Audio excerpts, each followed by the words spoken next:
ॐ भूर्भुवः स्वः तत्सवितुर्वरेण्यं भर्गो देवस्य धीमहि धियो यो नः प्रचोदयात्। ॐ सहनाववतु सहनौ भुनक्तु सह वीर्यं करवावहै तेजस्विनावधीतमस्तु मा विद्विषावहै। ॐ शान्तिः शान्तिः शान्तिः। सभी को सादर नमस्ते। ईश्वर की महती अनुकंपा से हम इस समय आर्योद्देश्य रत्नमाला ग्रंथ का स्वाध्याय करते हैं। पीछे पाठ में हम विद्या पुस्तक को देखे थे, जो ईश्वरोक्त है, सनातन है, सत्य विद्या में 4 वेद है, उनको विद्या पुस्तक कहते हैं। और सदाचार शिष्टाचार किसे कहते हैं हम विचार किए। तो कल एक मंत्र आया था कि व्रतेन दीक्षाम आपनोति दीक्षया आपनोति दक्षिणाम, दक्षिणा श्रद्धाम आपनोति श्रद्धया सत्यम आप्यते। ये आर्योद्देश्य रत्नमाला में नहीं आया है।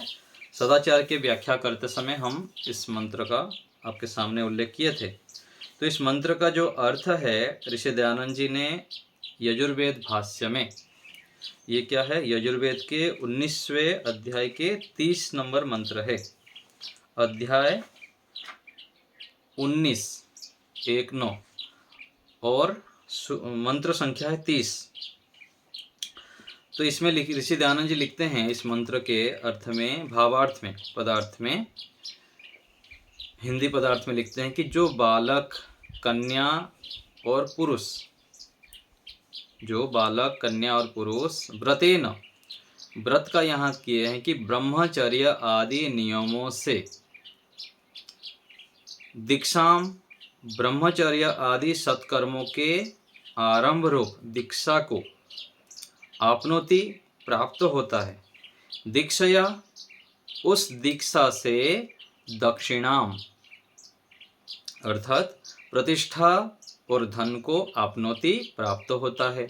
दक्षिणा उस प्रतिष्ठा व धन रूप से श्रद्धाम सत्य के धारण में प्रीति रूप श्रद्धा को आपनोति प्राप्त होता है। और उस श्रद्धा से, श्रद्धया, जिसने श्रद्धा से क्या होता है, नित्य पदार्थ व्यवहारों में उत्तम परमेश्वर व धर्म की प्राप्ति की है, वह सुखी होता है। तो यहाँ जो व्रत का अर्थ ऋषि दयानंद जी किए हैं, क्या, ब्रह्मचर्य आदि नियम। तो व्रत क्या है, व्रत अर्थात होता है संकल्प। व्रत अर्थात क्या है, संकल्प, कि मैं इन इन कार्यों को करूंगा। पहले तो इच्छा करते हैं, इच्छा करके जो हम इच्छा दृढ़ीभूत हो जाता है उसको संकल्प कहते हैं। इच्छा को जब हम दृढ़ कर लेते हैं। और व्रतेन दीक्षाम, दीक्षा क्या है, दीक्षा यह है कि जो हम ये किए हैं, इच्छा किए हैं, उसको फिर आगे करने के लिए तत्पर होना। जैसे मान लीजिए कोई इच्छा संकल्प किया कि मुझको सुबह उठना है जल्दी, तो व्यक्ति फिर उस प्रकार से करने लग जाता है, उसको दृढ़ कर लेता है। संकल्प लिया फिर आगे करने लगता है। तो जब आगे करने लग जाता है, जो गुरुजन के पास रहता है अथवा ईश्वर की आज्ञा को जो अनुशासन है उसको पालने लग जाता है, वो है दीक्षा। पहले व्रत, फिर दीक्षा, फिर दीक्षा से क्या होता है, दीक्षया आपनोति दक्षिणा। जो व्यक्ति दीक्षा उस कर्म को करने लग जाता है, फिर उसको दक्षिणा प्राप्ति होती है। दक्षिणा अर्थात प्रतिष्ठा, धन आदि श्रेष्ठ गुणों की प्राप्ति होती। फिर दक्षिणा से श्रद्धाम, श्रद्धा अर्थात सत्य के धारण करने में प्रीति। जब व्यक्ति उस प्रकार से करने लग जाता है, वो कार्य को करता है, अच्छे कार्यों को, उसमें दक्षिणा अर्थात प्रतिष्ठा आदि की प्राप्ति होती है। फिर सत्य के ऊपर उसकी सत्य में श्रद्धा हो जाती है, सत्य आचरण करने लगता है, और सत्य आचरण से फिर आगे सुख को प्राप्त करता है। तो इस प्रकार से इस मंत्र है, पहले व्रत अर्थात संकल्प, संकल्प के बाद फिर उस कार्य को करने लगना, फिर जब करने लग जाता है उस कार्य को करने के बाद फिर उसको दक्षिणा की प्राप्ति होती है, अर्थात ईश्वर की ओर से, ईश्वर की न्याय व्यवस्था से वो अच्छे अच्छे प्रतिष्ठा, धन आदि गुणों को धारण करता है, उसको मिलता है। फिर उससे श्रद्धा, श्रद्धा से फिर सत्य की प्राप्ति होती है। तो ऐसे क्रम से व्यक्ति सत्य की ओर बढ़ता है। आज हम यहाँ पर व्यवहार में भी देखते हैं, बहुत सारे जो हमारे साधक व्यक्ति होते हैं, हमारे परिचित संपर्क में आते हैं, गुरुकुल में भी आते हैं, उन लोग भी इसी क्रम से ही सत्य के मार्ग पर बढ़ते हैं। पहले तो अच्छे अच्छे किसी के माध्यम से सुन के अच्छे कार्य को करने लगते हैं, संकल्प करते हैं, फिर उसको करते हुए धीरे धीरे धीरे अपनी पवित्रता को बढ़ाते हैं, और फिर सत्य के मार्ग पर धीरे धीरे आगे बढ़ते रहते हैं। तो जो व्यक्ति धर्म आचरण करता है, श्रेष्ठ आचरण को करते जाता है, उसकी श्रद्धा रूपी गुण के कारण वो फिर सत्य की ओर बढ़ता है, सत्य की प्राप्ति करता है और सत्य आचरण की ओर बढ़ता है निरंतर। श्रद्धा अर्थात क्या है? श्रद्धा, सत्य को धारण करना, जो वास्तविकता है, सत्यता है, उसको धारण करना। तो ये हम देख लिए इसको। और जो व्यक्ति के अंदर श्रद्धा नहीं है, माता पिता के प्रति, गुरुजनों के प्रति, बड़ों के प्रति, साधु सन्यासी के प्रति, ऋषियों के प्रति, ईश्वर के प्रति, वो फिर सत्य के मार्ग पर चल नहीं पाता है, वो अंधकार में ही डुबकी लगाते रहता है, अज्ञान में, और दुखी रहता है। इसलिए हमें बड़ों के प्रति, गुरुजनों के प्रति, जो श्रेष्ठ ऋषि लोग हुए हैं, वेदों के प्रति, वैदिक ग्रंथों के प्रति, श्रेष्ठ कार्यों में श्रद्धा होनी चाहिए। यदि श्रद्धा नहीं होंगे तो फिर आगे हमारी विशेष उन्नति नहीं होती। एक श्रद्धा सुख तो भी आता है पूरा वेद में, श्रद्धा कितनी महत्वपूर्ण। वहाँ पर भगवत गीता में भी कहा गया कि श्रद्धावान लभते ज्ञानम, जो श्रद्धावान होते हैं, श्रद्धा से युक्त होते हैं, उनको ज्ञान प्राप्त होते हैं, वह तत्व ज्ञान की ओर बढ़ते हैं। आगे देखिए, इसमें है आचार्य की परिभाषा, 61 नंबर है, 61। जो श्रेष्ठ आचार को ग्रहण करा के सब विद्याओं को पढ़ा देवे, उसको आचार्य कहते हैं। जो श्रेष्ठ आचरण को हमको सिखाते हैं, धारण कराते हैं, और अच्छे अच्छे विद्याओं को हमको पढ़ाते हैं, सत्य विद्याओं को पढ़ाते हैं, उनको आचार्य कहते हैं।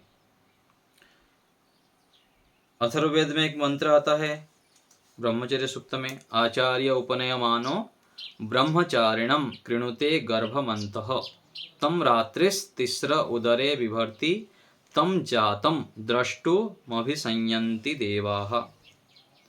तो जो आचार्य होते हैं, जैसे माता जी गर्भ में रख के संतान को जन्म देते हैं, ऐसे ही गुरु आचार्य गुरुकुल में जो पढ़ने वाले विद्यार्थियों को अपने अंत में, अपने अनुशासन में रखते हुए उनका नया जन्म कर देते हैं। इसलिए एक तो जन्म होता है माता के गर्भ में, और दूसरा जो जन्म होता है द्विज कहते हैं, दोबारा जन्म ज्ञान के माध्यम से होता है। गुरुकुल में जो पढ़ लेता है वो सत्य को जानता है, सत्य के मार्ग पर चलता है, तो वहाँ दूसरा जन्म होता है। और एक मंत्र है इसमें ही, ब्रह्मचर्येण तपसा राजा राष्ट्रम विरक्षति आचार्यो ब्रह्मचर्येण ब्रह्मचारिणम इच्छते। तो ब्रह्मचर्य के तप से जो राजा होते हैं, श्रेष्ठ होते हैं, वो राष्ट्र की रक्षा करते हैं। जो माता पिता घर में संयमित जीवन नहीं जीते हैं, उनका घर परिवार ठीक से नहीं चलता, झगड़ा आदि होता रहता है, अशांति होती है। और जो संयमित जीवन जीते हैं, माता पिता बड़े जो होते हैं, कोई बड़े संस्था के भी अधिकारी होते हैं, उन लोग फिर राष्ट्र को, परिवार को, समाज को सुदृढ़ कर पाते हैं और व्यवस्थित ढंग से चला पाते हैं। तो आचार्य ब्रह्मचर्येण, और आचार्य भी संयमित जीवन जीता है और अपने ब्रह्मचर्य को श्रेष्ठ मार्ग पर चलाता है। तो आचार्य किसे कहते हैं? तो एक आता है शतपथ ब्राह्मण आदि में, निरुक्त आचार्य लिखते हैं यस्काचार्य निरुक्त शास्त्र में, आचार्य कस्मात् आचारम ग्राह्ययति आचिनोति अर्थान चिनोति बुद्धिम इति वा। तो आचार्य किसे कहते हैं? आचारम ग्राह्यति, आचार्य को ग्रहण कराता है। आचिनोति अर्थात चुन चुन करके सत्य आचरण को विद्यार्थियों में, ब्रह्मचारियों में प्रवेश कराता है, उनको देते हैं। और अनर्थों से, जो दुष्ट गुणों से बचाते हैं, वो आचार्य हैं। तो इसलिए कहा गया ना कि मातृमान पितृमान आचार्यवान पुरुषो वेद। तो जो आचार्य होते हैं वो भी बहुत श्रेष्ठ भूमिका निभाते हैं जीवन के निर्माण में।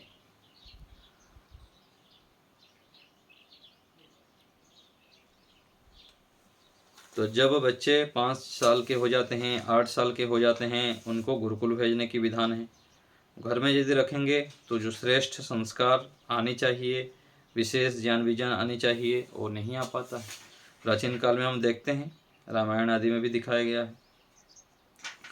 तो आचार्य के अनुशासन में रहते हुए, आचार्य के अनुकूल रहते हुए जब हम चलते हैं, उनकी आज्ञा अनुसार चलते हैं, तो फिर हमारी शीघ्र उन्नति होती है। एक तो स्वयं हम मेहनत करेंगे, और दूसरा है जो बड़े गुरुजन होते हैं, श्रेष्ठ आदर्श गुरु आचार्य होते हैं, उनके अनुशासन में रहने से शीघ्र हमारी प्रगति होती है। आगे है गुरु, जो वीर्य दान से लेके भोजन आदि करा के पालन करता है, इससे पिता को गुरु कहते हैं। और जो अपने सत्य उपदेश से हृदय का अज्ञान रूपी अंधकार मिटा देवे, उसको भी गुरु अर्थात आचार्य कहते हैं। तो आचार्य कह दिए अथवा गुरु कह दीजिए, है ना, तो वो पर्यायवाची ही ले सकते हैं। तो जो वीर्य दान से लेके भोजन आदि करके पालन करता है, उसे पिता कहते हैं। पिता को भी गुरु कह दिया जाता है और ईश्वर को भी गुरु कहा जाता है। सो ऐसा पूर्वेशापि गुरुहु कालेन अनवच्छेदात, योग दर्शन के महर्षि पतंजलि जी द्वारा जो लिखित सूत्र है उसमें भी लिखा है। तो परमात्मा भी परम गुरु है। और जो अपने सत्य उपदेश से हृदय का अज्ञान रूपी अंधकार मिटा देवे, उसको भी गुरु कहते हैं अर्थात आचार्य कहते हैं।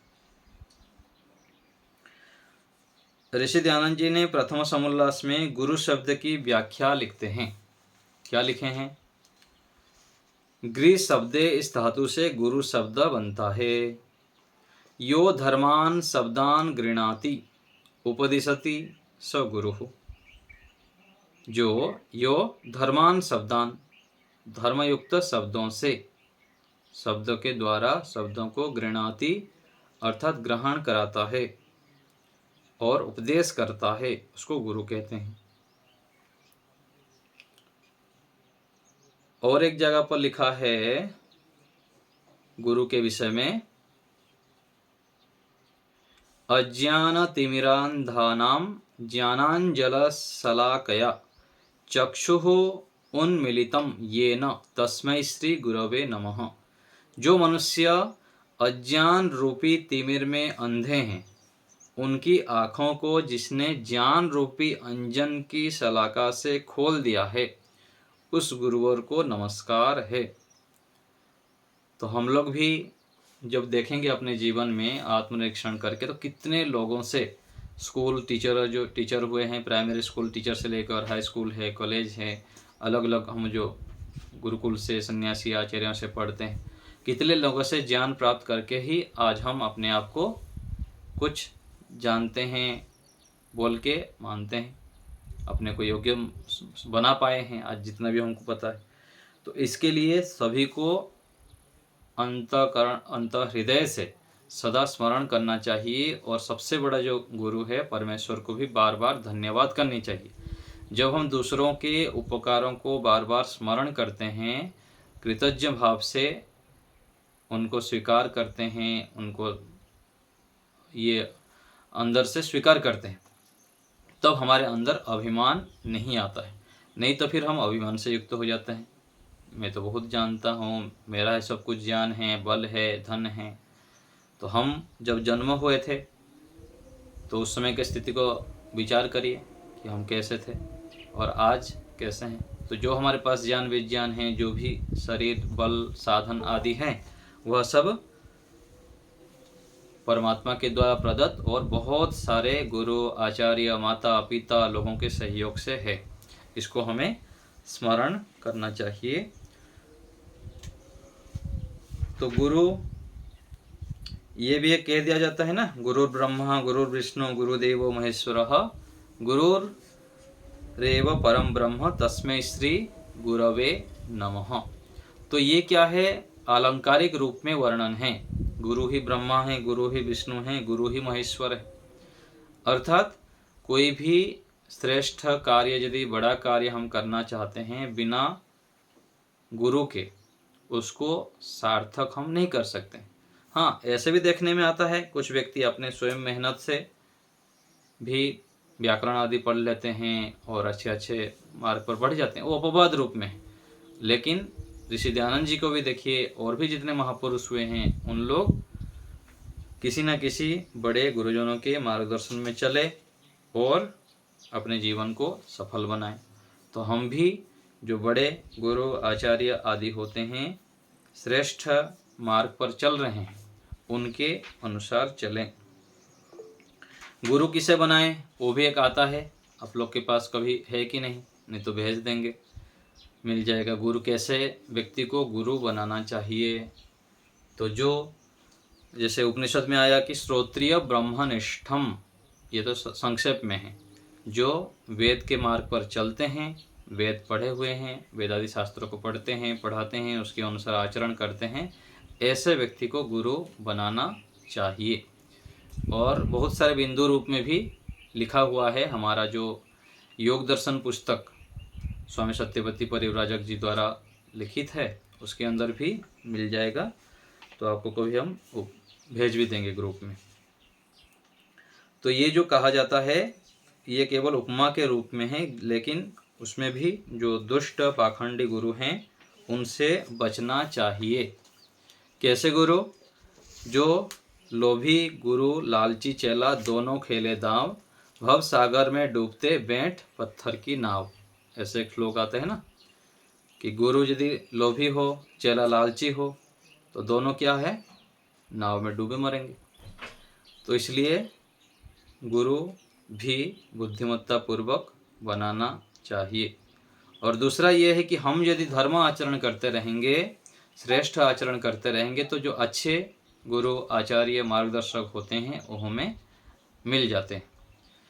पहले स्वयं अपनी ओर से पुरुषार्थ करते रहना चाहिए।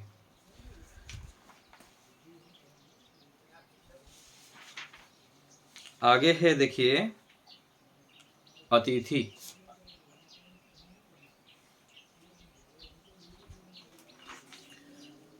जिसकी आने और जाने में कोई भी निश्चित तिथि ना हो, तथा जो विद्वान होकर सर्वत्र भ्रमण करके प्रश्न उत्तरों के उपदेश से सब जीवों का उपकार करता है, उसको अतिथि कहते हैं। जिसकी आने और जाने में कोई भी निश्चित तिथि ना हो, तथा जो विद्वान होकर सर्वत्र भ्रमण करके प्रश्न उत्तर के उपदेश से सब जीवों का उपकार करता है, उसको अतिथि कहते हैं। तो जो विद्वान सन्यासी आदि होते हैं आज भी, उनको हमारे घर में बुलाना चाहिए। घर में, परिवार में जब हम बुलाते हैं, उनसे प्रश्न उत्तर करते हैं, सत्संग करते हैं, और सभी लोग मिलके घर में जो थोड़ा बहुत वाद विवाद भी होता है, उसको उनसे समाधान कर लेते हैं, तो हमारा घर परिवार बहुत सुख शांति से युक्त हो जाता है। तो विद्वान आदि की सानिध्य को भी हमें प्राप्त करना चाहिए, घर में भी बुलाना चाहिए बीच बीच में। तो ये अतिथि यज्ञ में आता है, जो श्रेष्ठ ब्राह्मण विद्वान आदि को बुलाना। तो ये भी हमारा कर्तव्य है जो गृहस्थी लोग हैं, और गुरुकुल आदि में तो हमारे आश्रमों में आते ही रहते हैं विद्वान सन्यासी आदि आचार्य आदि, उनका सत्संग करते हैं।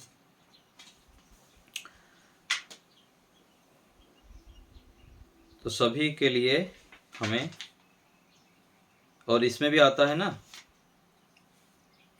जो हम भोजन मंत्र बोलते हैं, एक तो अन्नपते अन्नस्य बोलते हैं, और दूसरा हमारे गुरुकुल आदि में भी बोला जाता है मोघम अन्नम विन्दते अप्रचेताः सत्यम ब्रवीमि बधैत सतस्य नार्यमणम पुष्यति नो सखायम केवलाघो भवति केवलादि। तो इस मंत्र में भी कहा जाता है कि जो व्यक्ति केवल अपने ही खाता है, दूसरे के लिए सोचता नहीं है, वो क्या है, पाप खाता है। तो इसलिए स्वयं खाने से पहले पक्षियों के लिए, गायों के लिए, कुत्तों के लिए कुछ भाग भी निकालना अनिवार्य होता है। जैसे धूप का सीजन है अभी, पक्षियों के लिए पानी की व्यवस्था भी करनी चाहिए, अपनी छत में अथवा कहीं साइड में पानी की थोड़ा पानी रख लेंगे तो उनको भी पानी मिलेगी। और ऐसे ही भोजन का भी देना चाहिए, पक्षियों के लिए दाना डाल दिए जहाँ पर अनुकूलता है।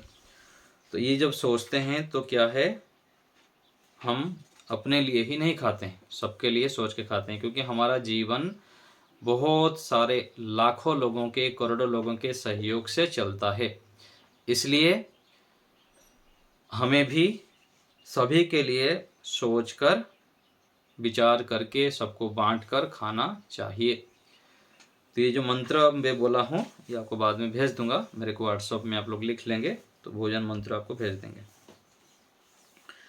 तो आचार्य किसे कहते हैं, गुरु किसे कहते हैं, अतिथि किसे कहते हैं, हम देख लिए। आगे है पंचायतन पूजा।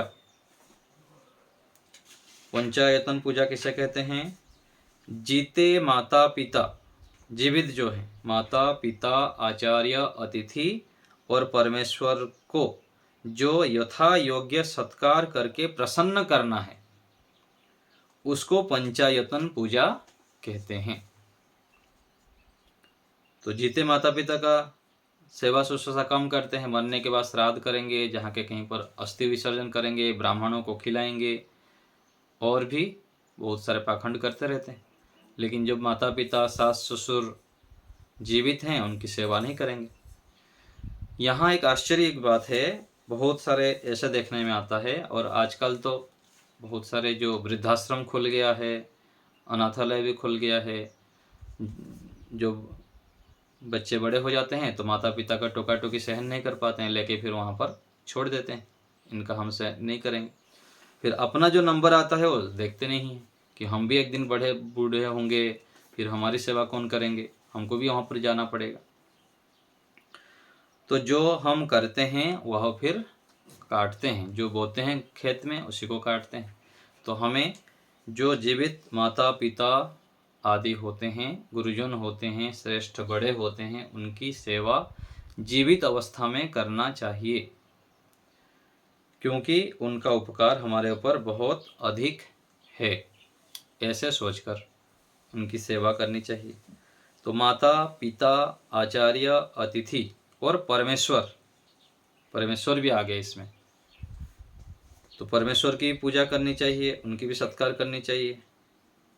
परमेश्वर की सत्कार कैसे करेंगे, ईश्वर की आज्ञा का पालन करना, जो ईश्वर द्वारा विहित कर्म है उसको करना, और जो निषिद्ध कर्म है उसको छोड़ देना ईश्वर का सत्कार है, उन ईश्वर की पूजा है। तो ये पंचायतन पूजा है।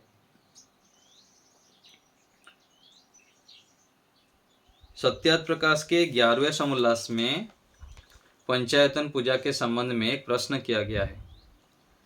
क्या है प्रश्न है, किसी प्रकार की मूर्ति पूजा करनी करानी नहीं, और जो अपने आर्यवर्त में देव पूजा शब्द प्राचीन परंपरा से चला आता है, उसका यही पंचायतन पूजा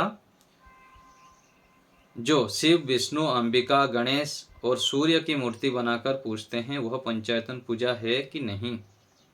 उत्तर है किसी प्रकार की मूर्ति पूजा ना करना, किंतु मूर्तिमान जो नीचे कहेंगे उनकी पूजा अर्थात सत्कार करना चाहिए। वह पंचदेव पूजा अर्थात पंचायतन पूजा शब्द बहुत अच्छा अर्थ वाला है। कौन है? नहीं, परंतु विद्याहीन मूढ़ों ने उसके उत्तम अर्थ को छोड़कर निकृष्ट अर्थ को पकड़ लिया।